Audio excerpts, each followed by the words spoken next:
इस वक्त बड़ी खबर आपको बता दें जो कि हेमा मालिनी से जुड़ी हुई है। दौसा में बीजेपी सांसद हेमा मालिनी की मर्सिडीज कार से एक बच्ची की मौत हो गई थी। कई दिन बाद अब हेमा ने चुप्पी तोड़ी है।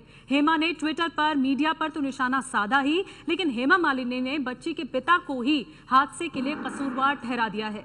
हेमा का कहना है कि अगर बच्ची के पिता ने ट्रैफिक नियमों का पालन किया होता तो हादसा टाला जा सकता था। हादसे के बाद हेमा को, बच्ची और जख्मी परिवार को उसके हाल पर छोड़कर जयपुर अपने इलाज के लिए चले जाने का आरोप लगा हादसे के बाद, और हेमा के ड्राइवर पर ओवर स्पीड का भी आरोप लगा।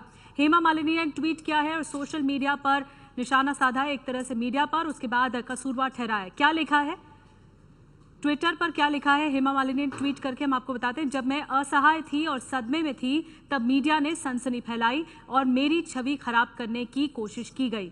भीड़ में खड़े लोगों ने भी मानवीयता नहीं दिखाई। ये हेमा मालिनी का ट्वीट है। ऐसे लोगों के लिए मैं कहूंगी shame on you and God bless.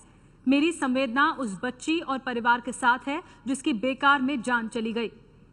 Hema Malini ने ट्वीट किया है और ये भी लिखा है आगे कि अगर बच्ची के पिता ने ट्रैफिक नियमों का पालन किया होता तो ये हादसा नहीं होता, बच्ची की जान नहीं गई होती। दरअसल हेमा मालिनी पर यह आरोप लग रहा था कि बीच सड़क पर जब ये हादसा हुआ तो हेमा मालिनी पर आरोप लगा कि वो संवेदनहीनता उन्होंने जताई और वो जयपुर अपने अस्पताल चली गई इलाज के लिए। मनीष शर्मा ज़्यादा जानकारी के साथ हमारे साथ इस वक्त मौजूद हैं। मनीष, एक तो मीडिया पर निशाना साधा है और दूसरा परिवार पर ही कसूरवार, एक तरह से कसूर बताया कि परिवार की गलती थी, ट्रैफिक नियमों का पालन नहीं किया गया।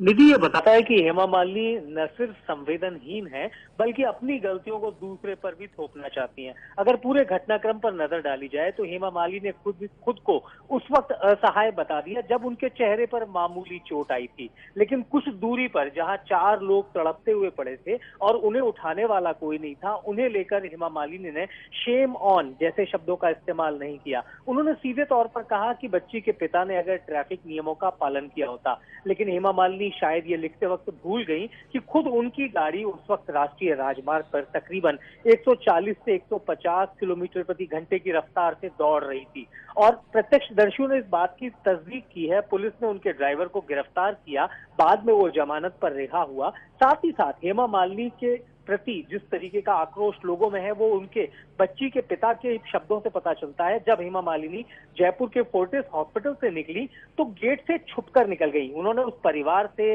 बच्ची के पिता से, बच्ची की मां से मिलने तक की जरूरत नहीं समझी और तब बच्ची के पिता को कहना पड़ा कि हेमा मालिनी ने हमारे परिवार से मिलने तक की जरूरत नहीं समझी। शायद इसी बिल्कुल मनीष, एक तो हेमा मालिनी पर हादसे के बाद ये आरोप लगा कि संवेदनहीनता जताने का, ऊपर से फिर अब कसूरवार ठहराया है बच्ची के पिता, जिस बच्ची की मौत हुई थी बच्ची के पिता को कसूरवार ठहराया है कि ट्रैफिक नियमों का पालन नहीं किया गया, इसी वजह से यह हादसा हुआ।